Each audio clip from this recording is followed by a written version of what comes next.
Assalamualaikum warahmatullahi wabarakatuh. Kak Aulia Rizky ya.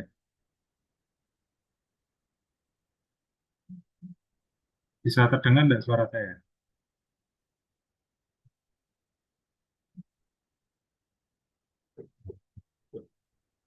Oke, ini karena biar waktunya itu ya, kita langsung aja sambil nunggu yang lain ya. Ini Aulia Rizky Ramadhani, cewek atau cowok? Mohon maaf. Cewek, Pak. Oke. Boleh perkenalan sebentar? Boleh. Ya, silakan. Perkenalkan, nama saya Aulia Rizky Ramadhani dengan NIM 0561445508 Asalnya dari dari Sulawesi Selatan, Pak. Selatan ya. Ya, Iya, saya Angga Wibowo, salah satu dosen di Perguruan Tinggi Negeri di Semarang ya. iya, Pak. Barusan lulus dari tiga dari Jepang tadinya ini. Oke, kita itu dulu langsung mulai atau itu ya. Ini kerja atau kuliah Mbak Aulia? Iya, Pak. Bisa Saat diulang? ini kerja atau gimana? Nggak kerja, Pak. Dulu fokus kuliah saja. Oke, sambil nunggu yang lain ya. Kita ini ada Mas Muhammad Khairun. Oke. Bisa perkenalan sebentar Mas Muhammad Khairun?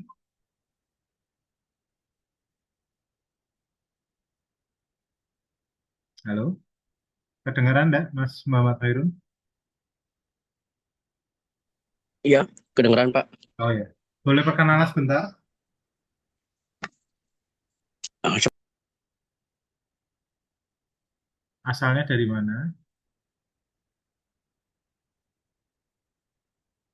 Oke, sambil nunggu Mas Muhammad Khairul ya, saya mulai dulu.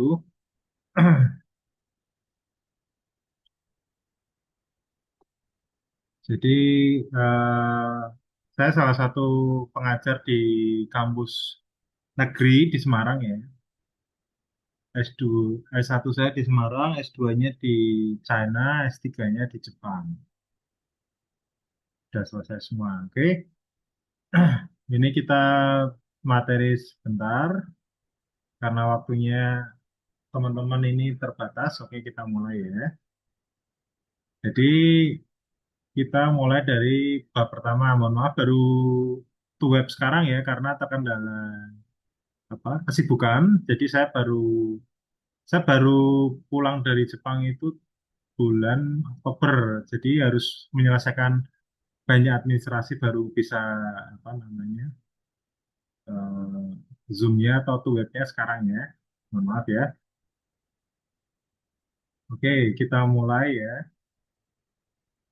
Jadi di algoritma dan pemrograman sebelumnya udah pernah belajar algoritma dan pemrograman.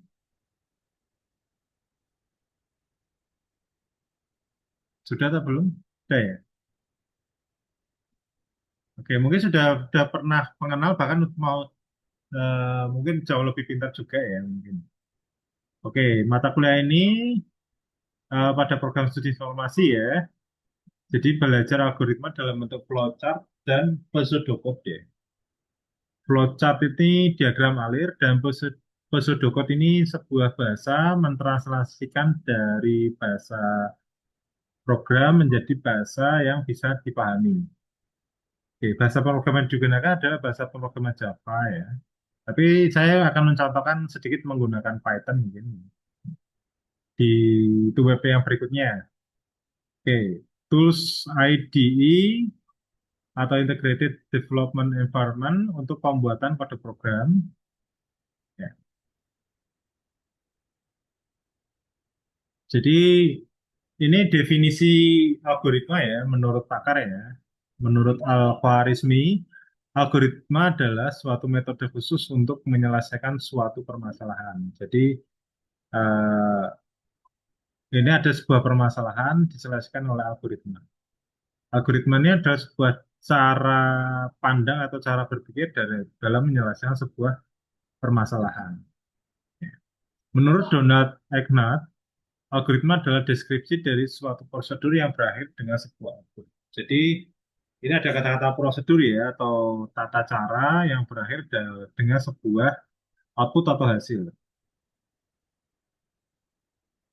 Kemudian eh, ada menurut David Bolton, algoritma adalah deskripsi dari suatu prosedur yang berakhir dengan sebuah output ya. Sama. Jadi ada berdasarkan sebuah output juga ya. Algoritma adalah suatu perangkat aturan yang tepat mendefinisikan urutan operasi hingga sedemikian rupa sehingga setiap aturan yang efektif, jelas hingga sedemikian rupa sehingga urutan berakhir dalam waktu yang terbatas, gitu ya. Ini ada algoritma adalah hal umum untuk dipahami sebagai suatu keputusan yang tepat untuk mendefinisikan proses komputasi yang mengarahkan dari data awal hingga hasil yang diinginkan.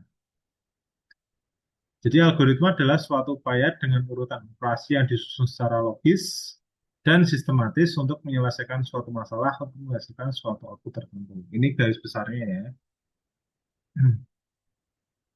Contoh, ada ke Bogor, naik kereta, naik taksi, naik angkot. Jadi ada sebuah cara pandang untuk menuju naik ke Bogor ini bisa menggunakan naik kereta, naik taksi, atau naik angkot. Jadi algoritma itu sebuah cara ya untuk eh, apa namanya menuju sebuah proses menghasilkan sebuah output. Algoritma adalah sebuah keterampilan ya, keterampilan dalam berpikir dan algoritma dalam memproses sesuatu ya. Kemudian alasan nih menggunakan algoritma adalah untuk mempermudah efisien, abstrak, eh, mengubah sesuatu yang abstrak menjadi lebih mudah dan reusability. Jadi tidak perlu melakukan sebuah proses yang berulang-ulang. Jadi bisa menggunakan lagi program yang sudah dibuat. Oke.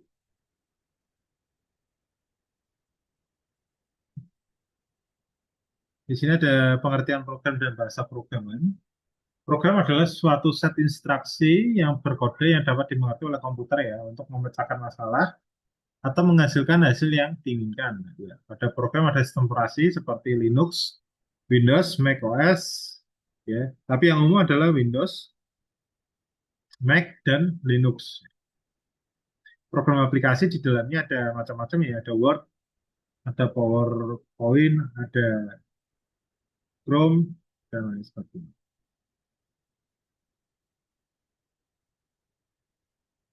Kalau bahasa programan adalah bahasa formal yang terdiri dari set instruksi untuk komputer yang menghasilkan sebuah keluaran ya.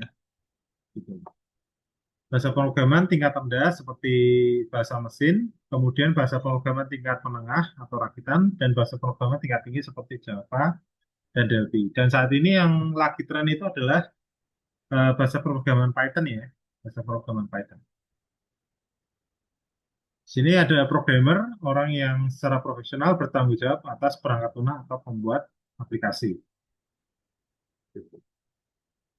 Nah, ada sebuah penyelesaian masalah ya dengan program. Oke, ini ada orang masuk.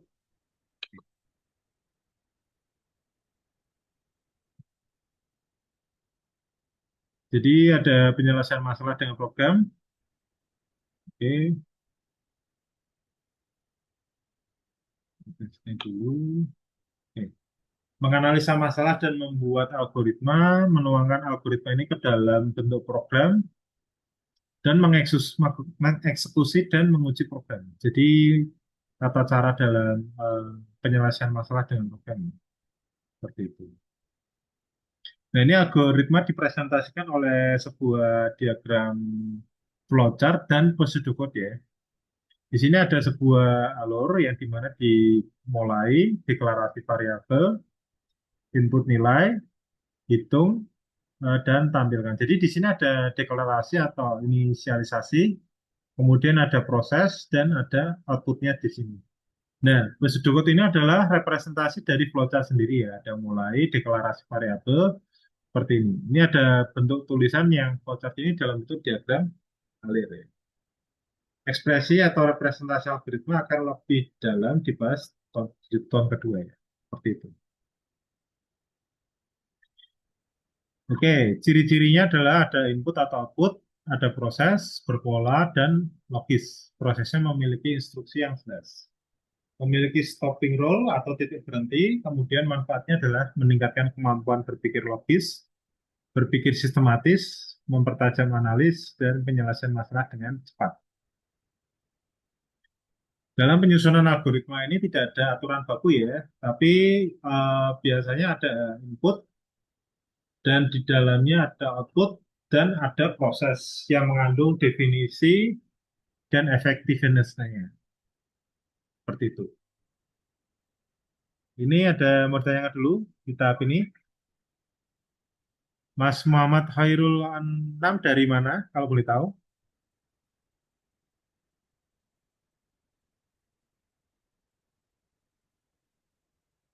Halo, Mas. Saya dari UT Jakarta, Pak.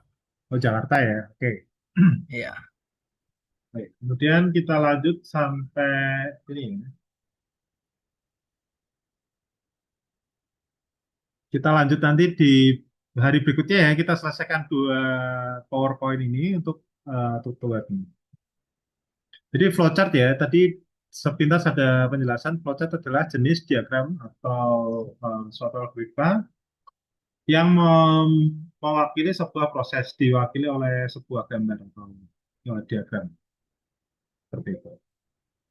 Contoh di sini ya, ada rumus kecepatan itu sama dengan jarak dibagi waktu, kecepatan, percepatan, sorry, V ini kecepatan adalah jarak dibagi waktu ya. Ini rumusnya, kemudian flowchartnya digambarkan oleh seperti ini. Jadi flowchart itu adalah bentuk representasi visual dari sebuah algoritma. Jadi cara berpikir kita itu digambarkan oleh flowchart seperti itu. Keuntungannya adalah komunikasi, analisis yang efektif, dokumentasi, pengkodean efisien, proper debugging, dan pemeliharaan program yang efektif. Seperti itu. Kemudian keterbatasannya adalah logika kompleks, ada perubahan atau modifikasi, dan reproduksi. Nah, ini adalah beberapa simbol yang merepresentasikan oleh flowchart ya. Jadi ada mulai, ada proses atau preparation di sini ya. Biasanya digunakan untuk deklarasi variabel, deklarasi data ya. Kemudian di sini ada proses memasukkan dan menampilkan data. Di sini juga ada proses. Kemudian ada decision atau keputusan di sini. Kemudian ini penghubung. Dan ini arahnya ya, arahnya flowchart itu ya. Seperti itu. Umumnya seperti itu. Kemudian dalam menggambar flowchart yang tepat, semua persyaratan yang diperlukan harus dicantumkan dalam urutan logis. Diagram alur harus rapi, jelas, dan mudah diikuti. Seharusnya tidak ada ruang untuk ambiguitas dalam memahami flowchart.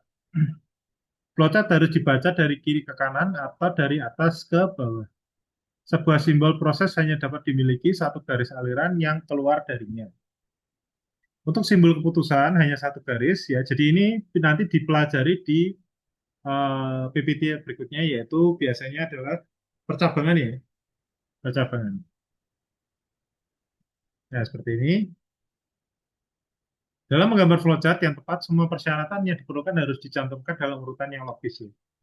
Jadi urutannya harus jelas, ada input, ada proses, dan ada outputnya.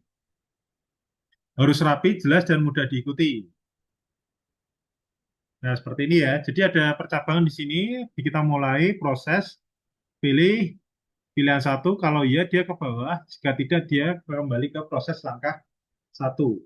Dan di sini dihubungkan melalui konektor ya. Kemudian dilanjutkan sampai proses selesai. Gitu ya. Kita cukupkan sekian karena saya harus to web di kelas berikutnya. Gitu, ada yang mau ditanyakan enggak? Mbak Kak Aulia sama Kak Muhammad. Tidak Ada? ada Pak. Terima kasih Pak. Ya, jadi kalau di Jepang ya, itu algoritma ini sangat penting ya, Mas, Mbak. Jadi kemampuan kita memahami algoritma itu nanti bisa merepresentasikan sebuah alur dari programnya, gitu. Karena saya lulus dari Jepang, jadinya di sana itu algoritma sangat apa namanya penting. Jadi di balik vending machine atau mesin yang canggih, di situ di dalamnya itu ada sebuah algoritma atau kerangka berpikir seperti itu. Kak Aulia ada pertanyaan? Tidak ada, Pak. Ada ya. Nanti kita ketemu lagi. Nanti saya akan umumkan pertemuan web 2-nya ya. Gitu ya. Ya baik, kalau nggak ada kita akhiri ya. Assalamualaikum warahmatullahi wabarakatuh. Waalaikumsalam warahmatullahi wabarakatuh. Terima kasih, Pak. Waalaikumsalam warahmatullahi wabarakatuh. Terima kasih Pak. Terima kasih ya.